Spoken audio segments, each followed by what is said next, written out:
گا جناب پروفیسر اسلم پرویز صاحب کو، جو کہ سابق وائس چانسلر ہیں مولانا آزاد نیشنل یونیورسٹی حیدرآباد کے، اور ساتھ ہی ساتھ رسالہ بھی نکالتے ہیں قرآن اور سائنس کے حوالے سے. تو میں جناب اسلم پرویز صاحب کو. السلام علیکم جناب.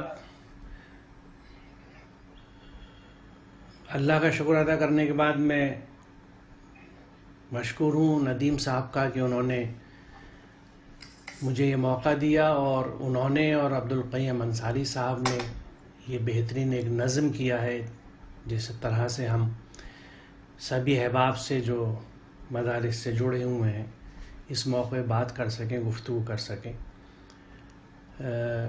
جیسا مجھے حکم ہوا ہے میں اپنی بات کی شروعات، کیا اسکرین دکھ رہا ہے میرا آپ لوگوں کو؟ جی دکھ رہا ہے. جی بہتر ہے. تو میں تعلیم و تربیت کے تعلق سے بات کرنے سے پہلے تھوڑا سا ایک ذکر کرنا چاہوں گا. اس کا ایک چھوٹا سا چارٹ ہے جس میں ہمیں یہ پتہ لگتا ہے اس بارے میں کہ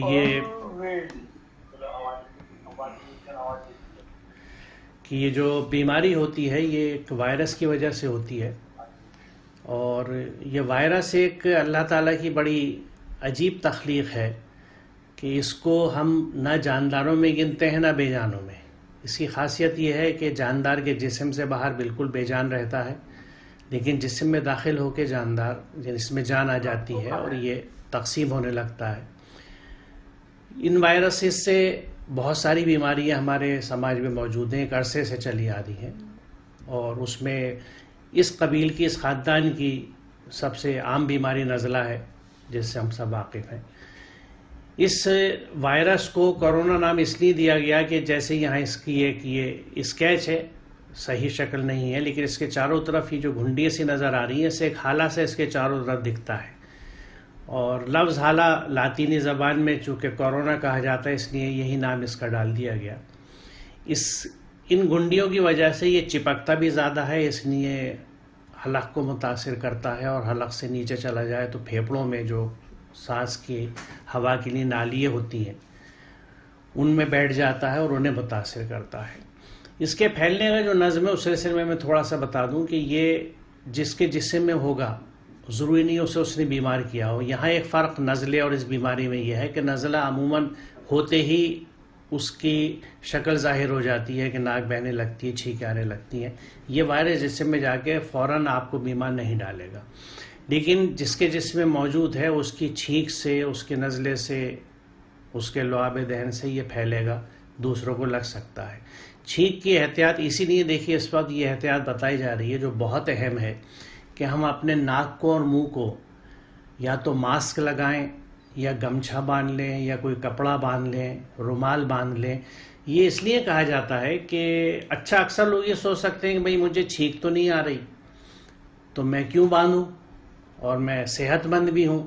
لیکن بات یہ ہے کہ جب تک یہ وائرس آپ کے جسم میں ہے اور آپ کو بیمار نہیں ڈالتا، اور ہو سکتا ہے بیمار نہ ڈالے آپ کو، کہ آپ کے جسم کی قوت مدافعت جو ہے وہ اس بیماری کو سے لڑ کے بچا لے آپ کو، لیکن اس بیچ میں وہ وائرس محض چھینکنے سے نہیں بلکہ حقیقت یہ ہے کہ جب ہم لوگ پاس ہوں اور ہم بات کرتے ہیں پاس بیٹھ کے تو ہمارے منہ سے بہت باریک پھوار نکلتی ہے لعاب دہن کی جو نظر نہیں آتی اگر بہت ہی مائکرو فوٹوگرافی سے دیکھا جائے. اور اس طرح کی تحقیقیں موجود ہیں کہ جب لوگ بات کر رہے ہوتے ہیں تو کس طرح سے پھوار اور بہت باریک ذرات، باریک قطرے جو ہیں جو مائکرو ڈراپلیٹس کہلاتے ہیں، اور آپ یہ سمجھیے کہ 1 میٹر کے 10 لاکھویں حصے سے بھی چھوٹے ہوتے ہیں اس رینج کے، وہ ہوا میں مستقل معلق رہتے ہیں اور وہ دوسرے کو متاثر کر سکتے ہیں. چھینک میں تو واضح طور سے جب آپ چھینکتے ہیں تو چھینک کی پھوار جاتی ہے. کچھ لوگ بولتے ہیں تو آپ نے محسوس کیا ہوگا ان کا تھوک بہت زیادہ اڑتا ہے، لیکن جن کا نہیں اڑتا ان کے منہ سے بھی کچھ نکلتا ہے. اس لیے یہ احتیاط بڑی لازم ہے جس کا ہمیں نظم رکھنا چاہیے کہ گھر کے اندر بھی، کیونکہ اگر آپ افراد کے ٹچ میں آئیں گے اور باہر جاتے میں خاص طور سے یہ جو احتیاط کی جا رہی ہے یہ بہت اہم ہے کہ ہم اپنے منہ کو، ناک کو ماسک سے، گمچھے سے، کپڑے سے، رومال سے، کسی بھی طرح سے ڈھک لیں تاکہ ہماری چھینک سے وائرس باہر نہ جائے. کیونکہ ہم یہ سوچ سکتے ہیں کہ بھئی ہم تو اس وقت گھر میں ہی تو ہیں، باہر تو جا نہیں رہے، اس لیے کپڑا نہ لگائیں. لیکن مان لیجئے چھینک آئی اور آپ کے اندر وائرس ہے، اس چھینک کے جرثوم میں جیسے یہاں تصویر میں دکھایا گیا ہے کہ ہینڈل کے اوپر، دروازے کے الدراز پہ، چٹخنی پہ کسی پہ چلے گئے اور وہاں رہ گئے. اور عموماً دھات کے اوپر یہ وائرس 3 دن تک کارگر شکل میں رہتا ہے. اس کو کسی اور نے چھوا، اس کے ہاتھ پہ لگ گیا اور وہ ہاتھ اس نے پھر اپنے منہ سے، ناک سے، کہیں آنکھ پہ لگایا تو وہ جسم کے اندر داخل ہو جائے گا اور ہو سکتا ہے آپ کو اس نے بیمار نہیں کیا، دوسرے شخص کو بیمار کر دے. تو یعنی آپ بیمار نہ ہوں تو بھی کیریئر ہو سکتے ہیں، آپ یعنی حامل وائرس ہو سکتے ہیں اگر آپ کے جسم میں وہ موجود ہے. تو یہ احتیاطیں ہیں جس کا یہاں ذکر ہے.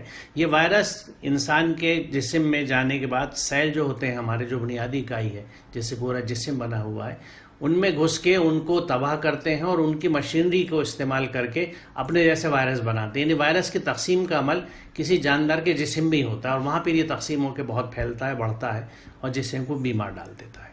جیسا بھی ندیم صاحب نے ذکر کیا، اردو میں ایک ماہنامہ سائنس اللہ تعالیٰ میرے ہاتھوں گزشتہ 26 سالوں سے نکلوا رہا ہے اور ہمارا اس مہینے کا جو شمارہ ہے یہ اس کا ٹائٹل ہے جس میں کرونا وائرس لگتا ہے ڈگر مگر گھبرانا نہیں.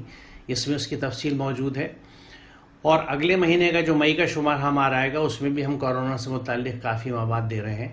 یہ رسالے جو ویب سائٹ ہے میری، ایک میں بھی اس کا آپ کو ایڈریس بھی بتاؤں گا، ایک اکیڈیمیا کر کے ایک سائٹ ہے academia.edu، اس پہ میں نے اس کو اپلوڈ کر رکھا ہے. یہ academia.edu آپ ٹائپ کریں اور میرا نام ڈاکٹر محمد اسلم پرویز، اسپیلنگ میری PARVEIZ ہے. تو اس سائٹ پہ آپ پہنچ جائیں گے. اس میں یہ رسالہ بھی ہے اور یہ ہم نے سبھی کے لیے اپلوڈ کیا ہے. آپ خریدار ہیں یا نہیں ہیں، ہر کوئی اس کو کھول بھی سکتا ہے اور PDF فائل ہے، ڈاؤن لوڈ بھی کر سکتے ہیں، اپنے پاس سیو بھی کر سکتے ہیں، اوروں کو بھی بھیج سکتے ہیں. اگلے مہینے کا شمارہ بھی ہم انشاءاللہ اس پہ اپلوڈ کریں گے اور وہ بھی فری ہوگا ہر ایک کے لیے، جو چاہے ڈاؤن لوڈ کر لے اور اس کو پڑھ سکتا ہے. اب آتے ہیں تعلیم و تربیت کی بات پہ. تو اس میں علم کا ذکر کس انداز سے قرآن کریم میں ہوا ہے، وہاں سے بات اپنی شروع کروں گا. کہ علم الانسان ما لم یعلم، کہ اللہ تعالیٰ نے انسان کو وہ کچھ سکھائے جسے وہ نہیں جانتا تھا. علامہ بالقلم، اسے قلم سے لکھنا سکھایا. علامہ البیان، اسے بولنا سکھایا.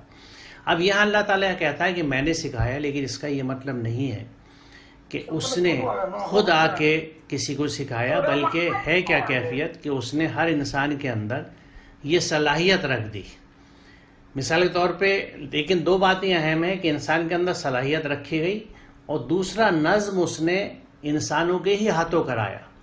کہ ہمارے ہاں جو معلمین ہیں، جو اساتذہ کرام ہیں، یا جو والدین ہیں، یا سماج کے وہ ذمہ داران ہیں جو اپنی ذمہ داری سمجھتے ہوئے لوگوں کو لکھنا پڑھنا سکھاتے ہیں، تو بیسیکلی بنیادی طور سے اللہ کا کام لے کے چلتے ہیں آگے. اگر میں نے اپنے گلی کے یا آس پاس کے یہ جو بچے ہیں جن کا یعنی بظاہر ہمیں کوئی سرپرست نظر نہیں آتا، غربا کے بچے ہیں، باہر کھیلتے پھرتے ہیں سڑکوں پہ، اگر ہم نے اس کو اپنے پاس بٹھا کے تھوڑا وقت اپنا دیا اور ایک کاغذ قلم لے کے اس کو ہم نے الف ب ت یا کا کھا گا لکھنا سکھانا شروع کر دیا، تو بنیادی طور سے جو اللہ نے کام ہمیں تفویض کیا تھا اس کام کو ہم نے لے کے آگے بڑھے. کیونکہ اللہ تعالیٰ کا نظم ہے یہ، کیونکہ یہاں ہر کام اللہ تعالیٰ افراد سے اور اقوام سے لیتا ہے. تو یہ ایک فرد کے ناطے ہماری ذمہ داری ہے کہ اللہ تعالیٰ نے جس کام کو اپنا کام بتایا ہے اس کام کو ہم آگے لے کے چلیں. تو یہ ہر ایک کے اندر استعداد ہے، لیکن وہ استعداد بیکار ہو جاتی ہے اگر اس استعداد کو تربیت کے ذریعے کوئی نکالنے والا نہ موجود ہو. اس میں اور آگے بات کروں گا. یہاں ایک بات یہ کہی گئی ہے کہ اس کی مزید وضاحت سورہ مائدہ کی اس آیت میں ملتی ہے جہاں اللہ تعالیٰ شکاری جانوروں کی تربیت کے سلسلے میں فرماتا ہے کہ مما علمکم اللہ، اس علم کی مدد سے جو اللہ تعالیٰ نے تمہیں سکھایا. اسی سے متعلق دوسری بڑی اہم آیت جو ہے وہ یہ علم آدم الاسماء کلھا. اللہ تعالیٰ نے انسان کو تمام اشیاء کا علم دیا ہے. یہاں میں وضاحت کر دوں کہ علم کی 2 اقسام ہیں، علم بذریعہ وحی اور بذریعہ استعداد. بذریعہ وحی پیغمبروں کا خاصہ ہے استعداد ہر ایک کے اندر ہے، لیکن استعدادی علم کو بھی وحی کی روشنی میں حاصل کرنا بڑا ضروری ہے۔ تو اگر ہم ترتیب کے حساب سے دیکھیں تو وحی کے ذریعے جو علم ہمیں حاصل ہوا ہے اس کی واقفیت ہمیں سب سے پہلے اپنے بچے کو کرانی چاہیے۔ مجھے معاف کیجیے گا اس جسارت کے لیے، لیکن اس چیز کا ایک ادھورا نظم ہمارے سماج میں پایا جاتا ہے، وہ یہ کہ ہم بچے کو قرآن پڑھاتے ہیں لیکن اس کو ہم ناظرہ قرآن کہتے ہیں۔ بالکل صحیح لفظ استعمال کرتے ہیں کیونکہ اسے قرآن سے دکھا دیتے ہیں، حروف کی پہچان کرا دیتے ہیں، پڑھنا سکھا دیتے ہیں، اور توجہ دی تو تجوید سکھا دیتے ہیں، قرأت سکھا دیتے ہیں، اور محنت کرائی تو حفظ کرا دیا، لیکن فہم کہیں نہیں آیا، سمجھنا تو کہیں بھی نہیں آیا۔ یہ کیسی کتاب ہدایت ہے کہ جس کو ہم یاد بھی کرتے ہیں، بہت اچھے ڈھنگ سے پڑھتے بھی ہیں، لیکن ہدایت کو سمجھ نہیں پاتے کیونکہ عربی ہماری زبان ہے نہیں، مادری زبان، اور ہماری اکثریت اس سے واقف نہیں ہے، لہٰذا سمجھنے کا پہلو ختم ہو گیا۔ اس پہ میں پھر آگے بات کروں گا۔ تو یہ جو آیت ہے بڑی اہم ہے، اور اس میں اسم کی میں وضاحت تھوڑی سی کرنا چاہوں گا کہ یہاں جو اسما کا لفظ آیا ہے یہ اسم کی جمع ہے جس کا مادہ، اور آپ سبھی واقف ہیں کیونکہ مدارس سے جڑے ہوئے ہیں اور عربی زبان بھی جانتے ہیں کہ عربی میں مادے کی بنیاد پہ مفہوم کا تعین ہوتا ہے، اور یہ 6 حرفی مادہ ہوتا ہے عموماً۔ تو یہ سین میم واو کا جو مادہ ہے اسم کا، اس کے معنی ہے کہ اس چیز کی علامت جس سے اسے پہچانا جائے۔ صاحب مفردات اس پر بحث کرتے ہوئے لکھتے ہیں، اور یہ بڑی اہم بات ہے کہ معرفت الاسماء لا تحصل الا بعارفۃ المسمى، یعنی جب تک چیز کا علم نہ ہو اس کے ناموں کا تعارف کچھ فائدہ نہیں دیتا، کیونکہ اگر آپ کو کوئی نام بتایا جائے اور اس کا علم آپ کو نہیں ہے تو وہ آپ کے لیے بیکار سا ہے۔ جس چیز کا علم ہے، مثال طور پہ اگر اس وقت میں آپ کے سامنے نام لوں موٹر کار یا ٹیلی ویژن، تو آپ کو چونکہ جانتے ہیں موٹر کار کیا ہوتی ہے، تو نام سنتے ہی آپ کے ذہن میں جو علم ہے آپ کے پاس اس کار سے متعلق وہ ذہن میں آ جائے گا، کار کی شکل آ جائے گی، اس کی فاتحت آ جائے گی، میں کہوں پنکھا، ایئر کنڈیشنر، کولر، تو ان سب چیزوں کا نام لیتے ہی آپ کے ذہن میں شبیہ آتی ہے فوراً، اور آپ اس کے بارے میں جو یادداشت میں آپ کی چیزیں موجود ہیں آپ کا ذہن فوراً کھول دیتا ہے اس کو۔ لیکن اگر میں نام سنوں آپ کے مان لیجیے فوٹون یا کوارک، تو آپ کی ذہن کی تختی ایک دم صاف ہے، خالی پڑی ہے، کیونکہ اس سے آپ واقف نہیں ہیں، لہٰذا اس کا نام کوئی شبیہ آپ کے ذہن میں نہیں لاتا اس کی۔ تو علم کا یعنی مسمى کا اسم سے یہی تعلق ہے، اس لیے کوئی آدمی اگر بہت شریف ہے اور اتفاق سے اس کا نام شریف ہے تو ہم کہتے ہیں اسم با مسمى، کہ جو اس کا نام ہے اسی کی خاصیت اس کے اندر نظر آتی ہے۔ تو یہ بات میں نے اس لیے کئی وضاحت کے ساتھ، جب آدم کو اشیاء کا جو نام سکھایا گیا تھا تو وہاں اس کے خواص بھی اسے سکھائے گئے تھے، یعنی کتنی اہم بات ہے، اور اللہ کی قدرت کا کتنا عظیم تر یہ نمونہ ہے کہ انسان کے اندر ہر چیز کا علم، اور آج علم کی نوعیت آپ دیکھیے کہ اتنا یہ فروغ پا چکا ہے کہ کوئی بھی شخص جو کسی چیز میں تخصص کیا ہو وہ یہ نہیں کہہ سکتا کہ مجھے اس چیز کا پورا علم ہے۔ مثال کے وائرس اتنی چھوٹی چیز ہے، ہمیں آنکھ سے نظر نہیں آتی، سیل جس سے ہمارا جسم بنا ہے اتنا چھوٹا ہے، ہمیں نظر نہیں آتا، اور اس کی جسامت کا آپ اندازہ اس طرح سے لگائیے کہ پیپر کو نتھی کرنے کے لیے جس ہم آل پن کا استعمال کرتے ہیں، اس کے 2 سرے ہوتے ہیں، ایک نوکیلا اور دوسرا اس کی ٹوپی کا گول سا، بڑا چھوٹا سا۔ اس ٹوپی کے اوپر ہمارے جسم کے 20,000 سیل ایسے آرام سے بیٹھ سکتے ہیں جیسے کسی مجلس میں لوگ کرسیوں میں بیٹھے ہوں۔ یہ سیل اتنے خفیف ہیں، اتنے چھوٹے ہیں، ان سیلوں کے اندر یعنی اس سے بھی کئی لاکھ گنا چھوٹا یہ وائرس ہے، اتنی خفیف سی جسامت ہے یہ۔ تو یہ جو چیزوں کا علم ہے جس سے واقفیت ہمیں مختلف انداز کے علوم سے ہوتی ہے، یہ سب صلاحیت اللہ تعالیٰ نے انسان کے اندر رکھ دی، اور آج کے زمانے میں آج کے علم کی مدد سے ہم یہ کہہ سکتے ہیں، جس کو آپ ہر کوئی سمجھتا ہے، کہ یہ صلاحیت اللہ تعالیٰ نے انسان کے کروموزومز میں یا اس کی جینز میں رکھ دی ہے، یعنی جب انسان پیدا ہوتا ہے تو اس کے اندر، اس کی جینز کے اندر یہ صلاحیت موجود ہوتی ہے۔ اب اہم چیز یہ ہے کہ اس صلاحیت کو، جیسے میں نے عرض کیا، باہر لے کے کون آئے گا؟ اس کو باہر لے کے آنے کے لیے وہ لوگ ہیں جو اس کام سے جڑے ہوئے ہوتے ہیں، اور اس میں سب سے پہلے جس پہ ذمہ داری آتی ہے وہ ہمارے والدین ہیں، کیونکہ پہلی تربیت اسی لیے کہا جاتا ہے کہ پہلی درسگاہ ماں کی گود ہے، بلکہ اگر آپ مجھے کہنے دیں آج کے سائنسی حقائق کی روشنی میں، تو وہ درسگاہ ماں کے پیٹ سے شروع ہو جاتی ہے. اور یہ بڑا اہم نقطہ ہے تربیت کے پوائنٹ آف ویو سے، کیونکہ جیسا عنوان میں آپ نے دیکھا ہوگا کہ ہم تعلیم و تربیت کی بات کر رہے ہیں، اور ہم کہتے بھی ہیں کہ گود سے لے کے گور تک، یعنی گود سے لے کے گور تک تربیت کا خانہ ہے. تو وہ گود جو ہے وہ ماں کے پیٹ سے شروع ہو جاتی ہے.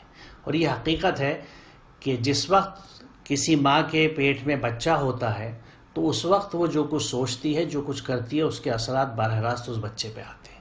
اس لیے جو سمجھدار اقوام ہیں وہ بچے جب ماں کے پیٹوں میں ہوتے ہیں وہیں سے اس کی تربیت کا نظم بنا لیتے ہیں.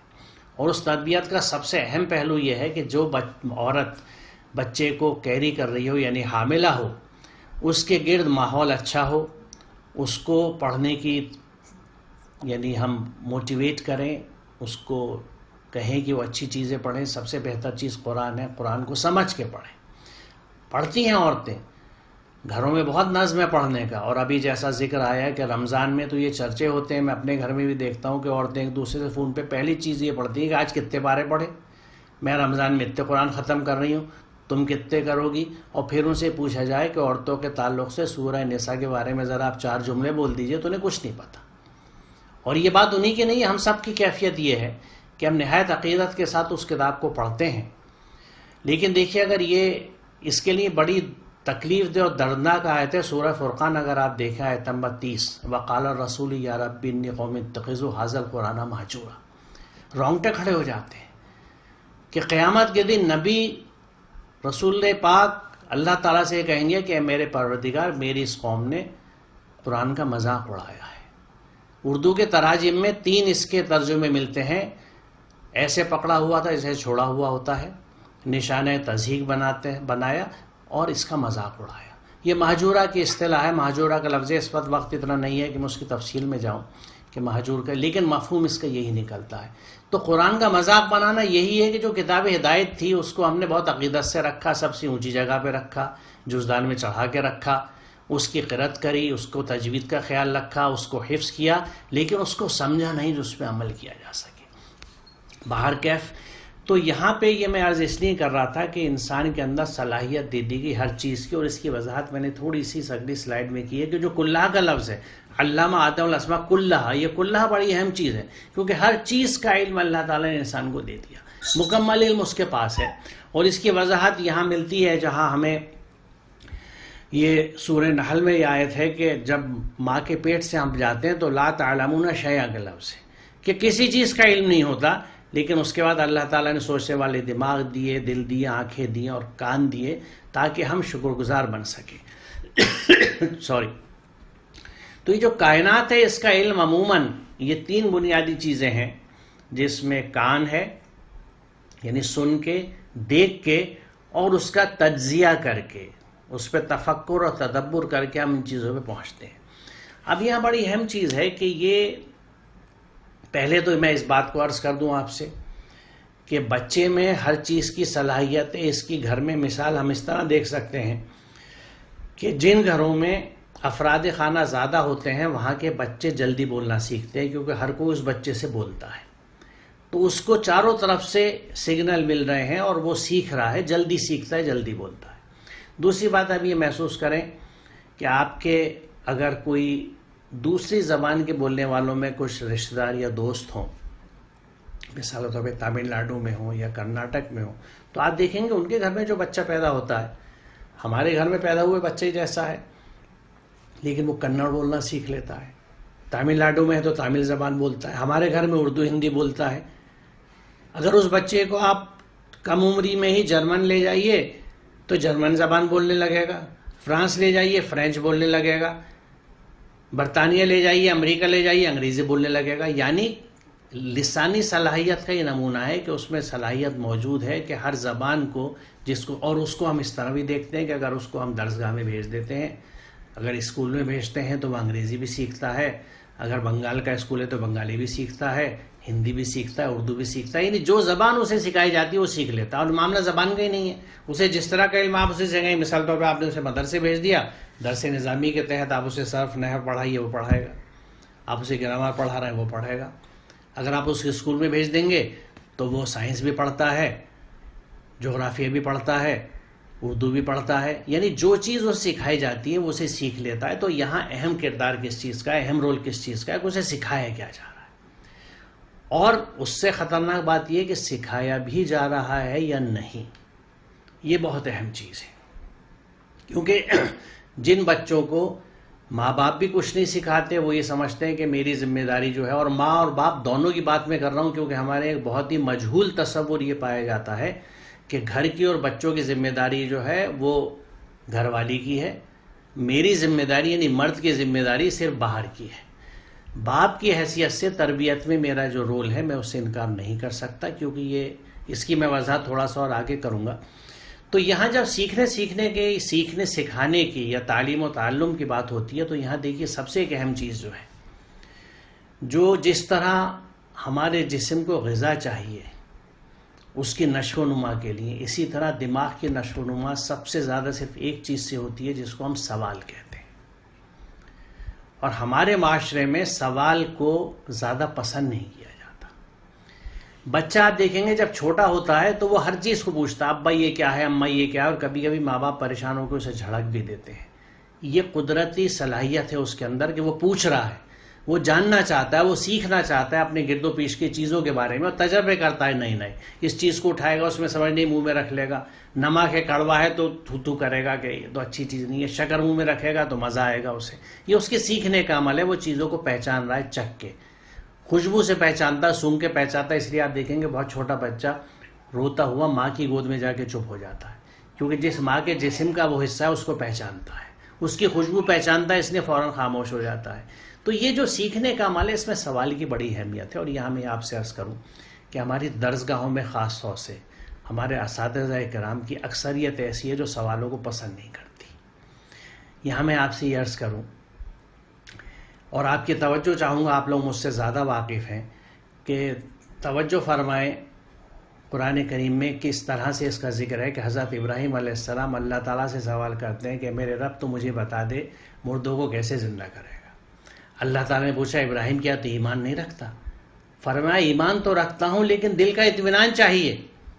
تو اللہ تعالیٰ نے کیا کیا، اسے کہا کہ اچھا تو 4 پرندے لے لے، ان کو سدھا لے اور ان کے ٹکڑے پہاڑوں پہ رکھ اور آواز دے، وہ چلے آئیں گے.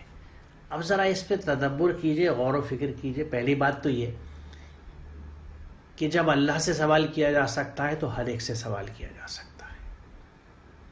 دوسری بات یہ کہ سوال کرنا سنت ابراہیم ہے، جن کے طریقے پہ چلنے کا ہمیں حکم دیا گیا ہے، جن کے طریقے کو اللہ تعالیٰ نے دین حنیف کہا ہے، یعنی ایک طرف فوکس ہو کے ہر طرف سے چھوڑ کے صرف ایک طرف مائل ہونے والا. حنیف کے مادے کو دیکھ لیجیے، اسی انداز سے اس کا ذکر ہے. تو یہ سنت ابراہیم ہے سوال کرنا. دوسرا اہم نقطہ جو میں بھی درس و تدریس سے جڑا رہا، میں نے 4 صدی زیادہ 30-35 سال پڑھانے میں گزارے ہیں اور آج بھی پڑھاتا ہوں. اللہ کا بڑا شکر ہے، اس کا کرم ہے کہ اس نے نعمت مجھے دی.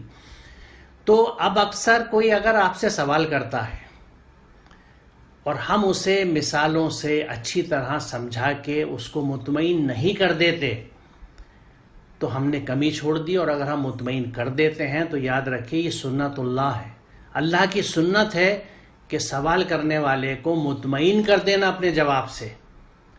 ہمارے اگر درس و تدریس کے نظام میں، چاہے وہ مدرسوں میں ہو یا اسکولوں میں، کے انداز سے ہم نہیں چلتے تو ہم کہیں نہ کہیں اللہ کی سنت کی توہین کر رہے ہیں، اس کو ترک کر رہے ہیں، یا حضرت ابراہیم کی سنت کو ترک کر رہے ہیں، یا اسے چھوڑ رہے ہیں، یا اس کی توہین کر رہے ہیں. یہ چیزیں غور طلب ہیں. تو سوالوں کو مت روکیے، سوال کرنے دیجیے. سوال کبھی کبھی چبھتے ہیں، تکلیف دہ ہوتے ہیں، لیکن یاد رکھیے ہم اس سماج کا حصہ ہیں جہاں خلیفہ وقت سے یہ پوچھ لیا گیا تھا کہ آپ کا کرتا اتنا لمبا کیسے ہے، اتنا کپڑا آپ کو کہاں سے مل گیا. کس طرح سے خلیفہ وقت نے جواب دیا. تو یہ مثالیں بھری پڑی ہیں، رسول اکرم کی سیرت دیکھ لیجئے. تو ہمیں سوالوں کو انکریج کرنا ہے، کیونکہ سوال کرنے سے ذہن کی نشو و نما ہوتی ہے، گروتھ ہوتی ہے. اور سوال آپ کے بھی ذہن میں جب اٹھیں تو ان کے جواب تلاش کیجئے، کتابیں پڑھیے، اپنے اساتذہ سے پوچھیے، اور وہ بے چینی اپنے اندر قائم رکھیے کہ جب تک مجھے جواب نہیں ملے گا میں سوال کی تلاش میں گھومتا رہوں گا. کیونکہ تعلیم و تربیت کا سوالوں سے بہت گہرا رشتہ ہے. اس لیے میں اس بات کو یہاں آپ لوگوں سے شیئر کرنا چاہ رہا تھا کہ یہ. اس کے بعد میں یہاں یہ آیت آپ کے سامنے اس لیے رکھی ہے کہ اللہ تعالیٰ اس میں فرماتا ہے کہ بلا شبہ رات و دن کے یکے بعد دیگرے آنے میں، اور اللہ تعالیٰ نے جو کچھ آسمان و زمین پیدا کیا ان سب میں آیات ہیں. یہ بڑی اہم چیز ہے. یعنی اللہ تعالیٰ کائنات کی ہر تخلیق کو اپنی آیت بتاتا ہے. تو جس طرح قرآن کریم کی آیات پہ تفکر و تدبر ہے، کائنات کی ان آیات پہ بھی تفکر و تدبر ہے، کیونکہ اللہ تعالیٰ ان کو اپنی آیات بتاتا ہے. اور ان آیات کو جب بتاتا ہے تو اس میں آپ یہ غور فرمائیں، جس کی وضاحت، اور اس میں یہ بھی بہت اہم بات ہے ان لوگوں کے لیے جو اللہ کا تقوی اختیار کرتے ہیں. تقوی کے سب سے آسان معنی یہ ہیں، آپ مجھ سے بہتر جانتے ہیں، کہ اللہ تعالیٰ نے جو کچھ کہا ہے اس پہ عمل کرنا، اور جس سے منع کیا اس کو نہ کرنا. یعنی اللہ کے احکامات کا 100% اتباع تقوی ہے. جس چیز سے منع کیا ہے اس کو نہیں کرنا، اور جس کو کہا گیا ہے اس کو کرنا. یہاں پھر یہ سوال آتا ہے کہ یہ اللہ کے احکامات کہاں ہیں؟ قرآن میں موجود ہیں. اگر ہم نے قرآن سمجھ کے نہیں پڑھا تو میں متقی کیسے بنوں گا؟ معاف کیجیے گا، ہمارے یہاں یعنی بڑا عجیب انداز ہے کہ ہم نے اللہ کے کچھ احکامات کو اپنے اوپر فرض مانا ہے. پورا قرآن فرض ہے. آگے میں آپ کو سلائیڈ بھی دکھاؤں گا، آپ واقف ہیں.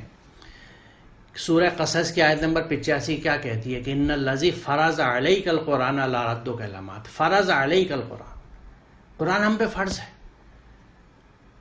اور یہاں پھر سوال یہ ہے کہ قرآن فرض ہے، اس کا کیا اہتمام ہے؟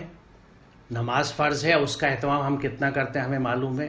ابھی رمضان کا ذکر آیا کہ اگر قرآن میں لکھا گیا کتب علیکم صیام، تو صاحب ہم اس کو اپنے اوپر اہتمام کتنا، اور ابھی کافی ڈسکشن اس اہتمام کے اوپر تھا.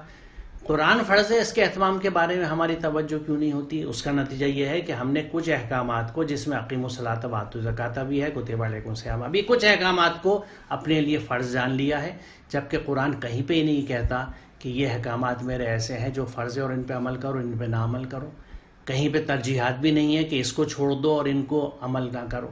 تو اسی لیے تقوی اختیار کرنے کے لیے قرآن سے پوری واقفیت نہایت ضروری ہے. اور یہ وقت ہمیں جو اس وقت گھروں میں ملا ہے، مجھے ایسا لگتا ہے کہ اس وقت کیونکہ ساری ایکٹیویٹی سمٹ گئی ہیں، ہمیں اس طرف غور و فکر کرنا چاہیے اور اپنے بچوں کو اس سے جوڑنا چاہیے. اب دیکھیے یہ آیت میں نے اس لیے رکھی، قد فصلنا الآیات لقوم یعلمون.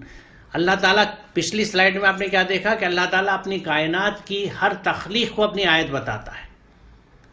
یہ وائرس بھی جو آج ہمارے بیچ میں بیماری پھیلایا ہوا، اس کی ایک آیت ہے. اور اس نے ان کو کھولا کن لوگوں پہ؟ جو علم رکھنے والے ہیں. یہ قومی مسلمون نہیں کہا گیا، ہم نے آیتیں کھول دی ہیں ان لوگوں پہ جو علم رکھتے ہیں. آج دیکھیے جن اقوام کے پاس علم ہے، جتنی تفصیلات آ رہی ہیں، جتنے علوم کی آج ہم جس ٹیکنالوجی کا استعمال کرتے ہوئے کتنا سہل ہو گیا. پہلے لوگ برسوں سفر کرتے تھے دوسرے علاقے میں جانے کے لیے. سفر کی جب سہولیات نہیں تھی تو جانوروں کی کمر پہ بیٹھ کے سفر کیا کرتے تھے. آج سہولیات اتنی ہیں، آپ جہاز سے اڑ کے پہنچ گئے. آج وہ چیز نہیں ہے، تو ہزاروں میل دور بیٹھے ہوا میں آج آپ سے یہاں بات کر رہا ہوں. کہاں کہاں سے لوگ آپ سے جڑے ہوئے ہیں. یہ علم کہاں سے آیا؟ یہ علوم کہاں پہ آئے؟ یہ انہی قوموں کے پاس تھے جو علم پہ تحقیق کر رہے ہیں. ہماری بدنصیبی یہ رہی کہ 1000 سال سے ہم نے اپنے ہاں علوم کو تقسیم کر دیا. ہم نے دینی علوم کے نام سے ایک چیز جاری کر دی، دنیاوی علوم کے طور سے دوسری چیز جاری کر دی. اور یہاں قرآن خود یہ بتا رہا ہے، جب کائنات کی ہر تخلیق اس کی آیت ہے تو ان کا مطالعہ کیوں کر دین سے باہر ہو سکتا ہے؟ اور پھر دین لفظ کی بات لے لیجیے آپ، مادے کی نوعیت سے بھی اور قرآن میں جس طرح سے استعمال بھی ہوا ہے. دین کا مفاہیم میں اطاعت بھی ہے، قانون بھی ہے، اور یوم الجزا بھی ہے جو یوم الدین کہا جاتا ہے سورہ فاتحہ میں. قانون کے طور پہ یہ لفظ استعمال ہوا ہے جہاں پہ حضرت یوسف کا وہ واقعہ ہے، جہاں بھائی ان کے اناج لے جا رہے تھے اور وہ کٹورا انہوں نے اس میں رکھ دیا تھا، اور وہ جب پکڑا گیا تھا تو وہاں بادشاہ کے قانون میں، اس کے ملک کے قانون کے تحت یہ ہے، وہاں لفظ دین استعمال ہوا ہے.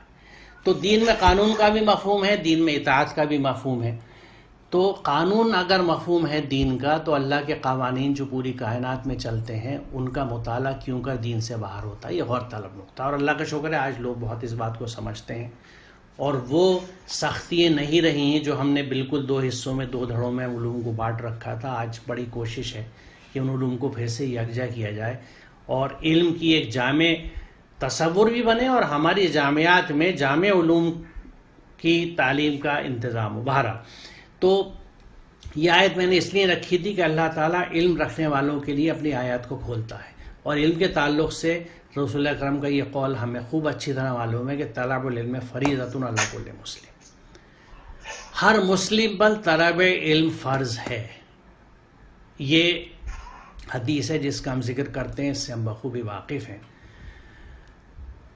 علم کی اس گفتگو کے بعد میں اس پہلی وحی کی طرف آنا چاہوں گا. میں تھوڑا سا شاید تیز چل رہا ہوں، وجہ یہ ہے کہ مجھے وقت کا اندازہ ہے کہ کم وقت ہے اور بات بہت اہم ہے جو میں آپ سے کرنا چاہتا ہوں.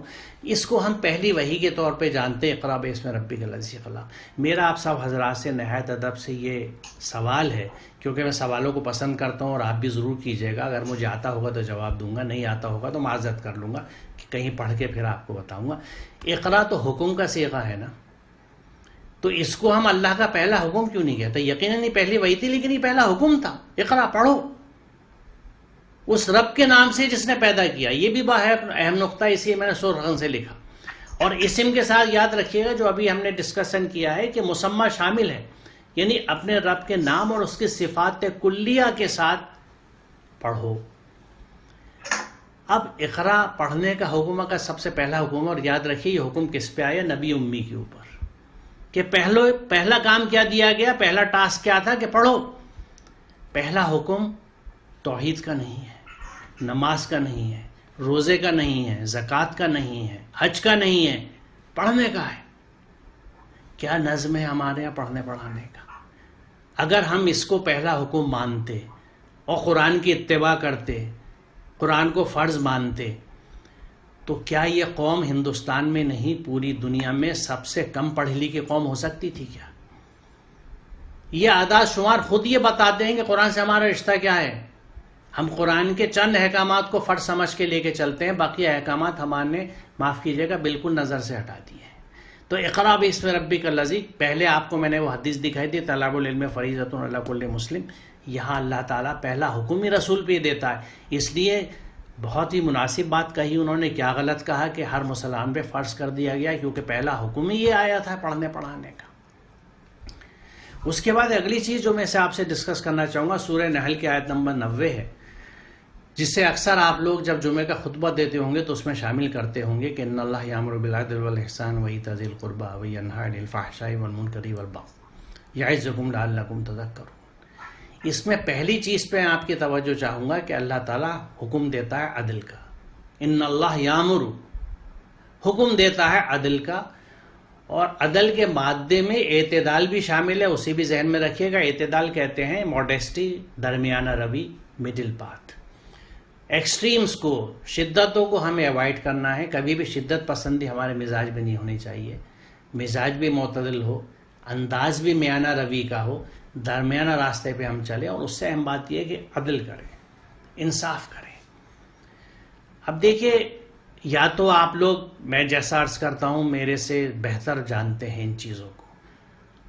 آپ مجھے یہ بتا دیجئے کیا یہ اللہ کا حکم نہیں ہے اسی طرح جس طرح اقیموا الصلاۃ وآتوا الزکاۃ ہے؟ تو ان اللہ یامر بالعدل والاحسان ہمارے ہاں کیوں کم ہو گیا؟ اور میں حقائق کی بنیاد پہ یہ بات کہہ رہا ہوں. اگر ہم انصاف کی بات کریں، جسٹس کی بات کریں، عدل کی بات کریں، تو دیکھیے انصاف، جسٹس، عدل سب سے پہلے میں لے کے چلوں گا رشتوں میں ہوتا ہے. کیا میں انصاف کرتا ہوں رشتوں کے ساتھ؟ کیا میں نے حق ادا کیا باپ ہونے کا، بیٹا ہونے کا، بیٹی ہونے کا، ماں ہونے کا، بہن ہونے کا، پڑوسی ہونے کا، ملک کا، شہری ہونے کا؟ ہر چیز کے حقوق ہے، ہر چیز کے ساتھ ہمیں انصاف کرنا ہے. اب یہاں کچھ ناانصافیاں جو ہمارے یہاں بہت سماج میں جاری ہیں، اس کے خلاف ہم بولتے تو ہیں لیکن نتائج بہت اچھے ہم نہیں لا پا رہے.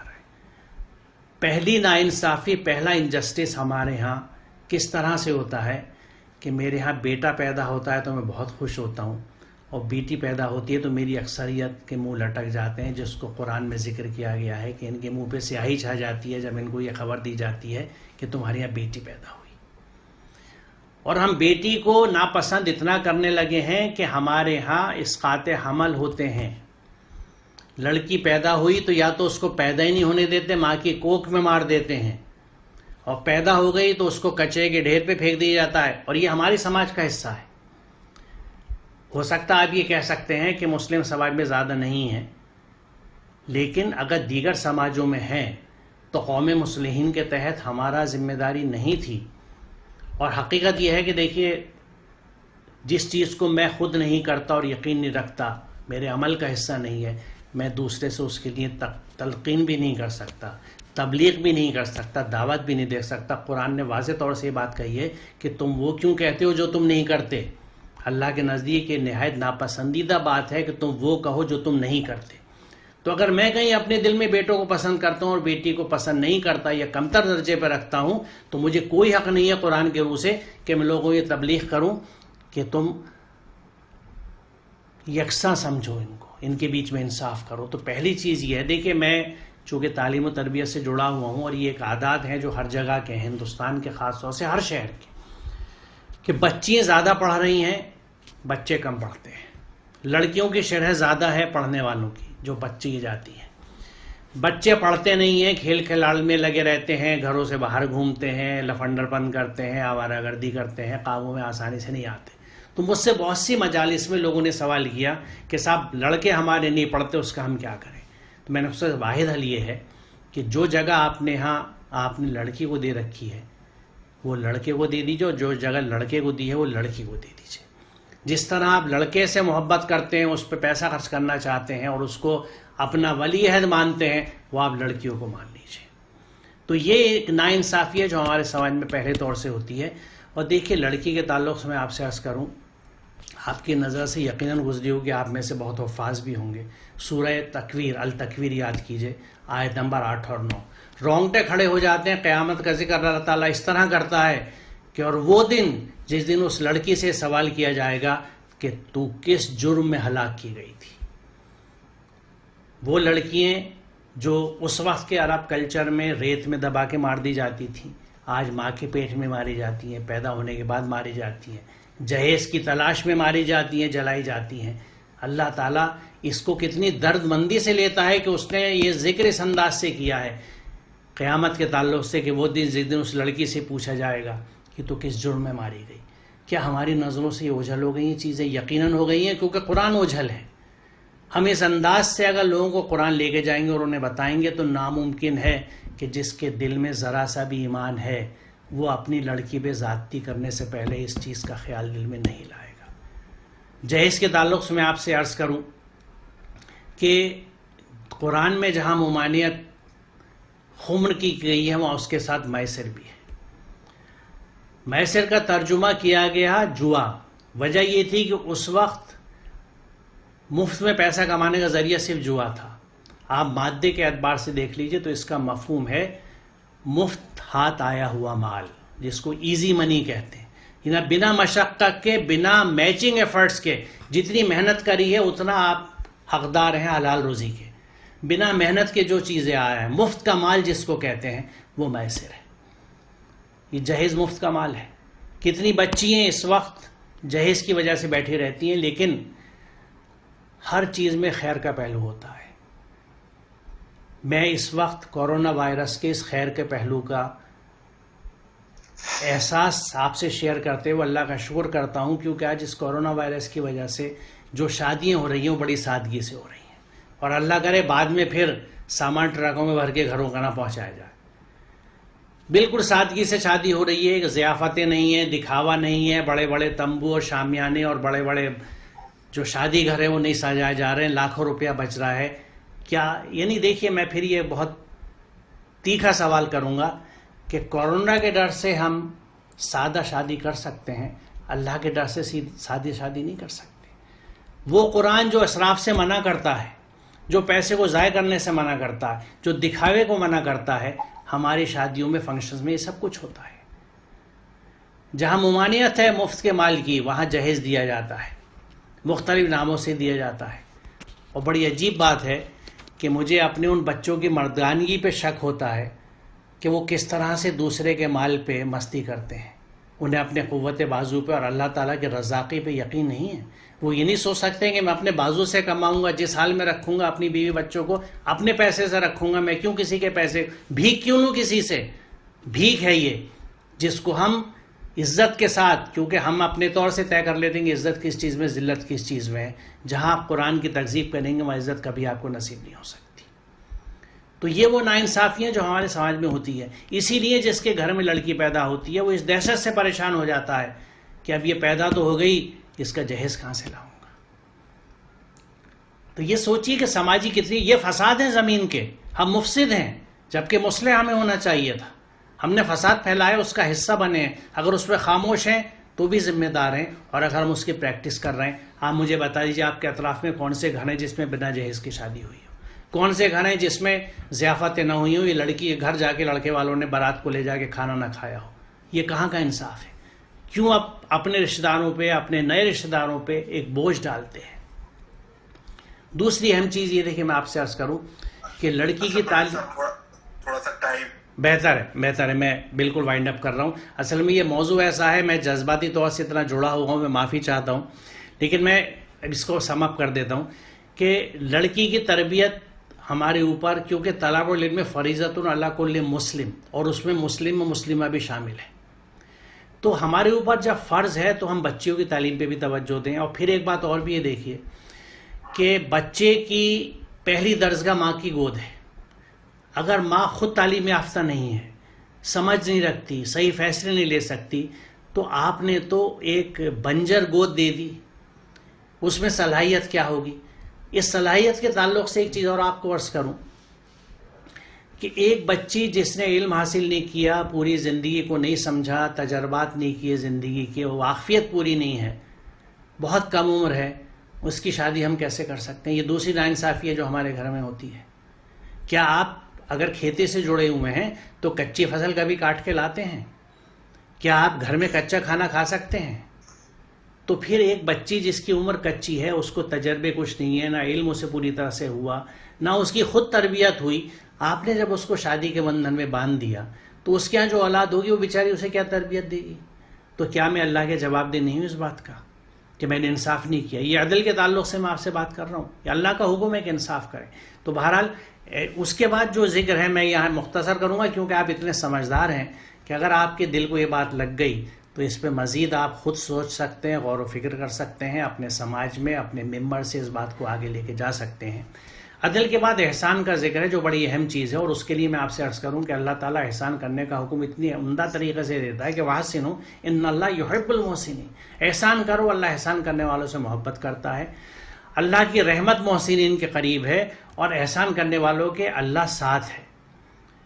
اور یہاں پہ میں نے تقوی کا ذکر اسی لیے کیا تھا کہ ہم اگر جب تک قرآن کو نہیں سمجھیں گے متقی نہیں ہو سکتے. اور یہ آیت جو قصص کا میں نے ذکر کیا تھا کہ اس کو ذہن میں رکھیں، قرآن ہم پہ فرض ہے، اور نہ صرف فرض ہے بلکہ ہمیں اس کی اتباع کا حکم ہے کہ اتبعوا ما انزل الیکم من ربکم ولا تتبعوا من دونہ اولیاء. کسی اور اولیاء کا، کسی اور نظام کا، کسی آئیڈیالوجی کا، کسی سسٹم کو ہمیں فالو نہیں کرنا، ہمیں قرآن کی اتباع کرنی ہے. اور یہی وہ سیدھا راستہ ہے جس کو ہم ہر نماز میں سورہ فاتحہ میں دعا مانگتے ہیں، اہدنا الصراط المستقیم. قرآن میں جواب موجود ہے کہ وَأَنَّ هَذَا صِرَاطِي مُسْتَقِيمًا. یہ میرا سیدھا راستہ ہے، اس پہ چلو، دوسرے راستوں پہ نہ چلو، وہ تمہیں اس سے الگ کر دیں گے، اس سے گمراہ کر دیں گے. تو میں یہ سمجھتا ہوں کہ یہ بہترین وقت ہے، اور رمضان بھی آنے والا ہے جس میں ہم قرآن پڑھتے بھی ہیں، سنتے بھی ہیں. اب چونکہ ہم گھر میں انفرادی طور سے تراویح پڑھ رہے ہیں تو کیا یہ نظم ہو سکتا ہے کہ ہم قرآن کو ترجمے کے ساتھ پڑھیں اور اپنے اہل خانہ کو، اپنے بچوں کو بھی ترجمے کے ساتھ پڑھائیں تاکہ ہم قرآن پہ پوری طرح سے عمل کر سکیں. وآخر دعوانا الحمد للہ رب العالمین. بہت شکریہ آپ لوگوں کا.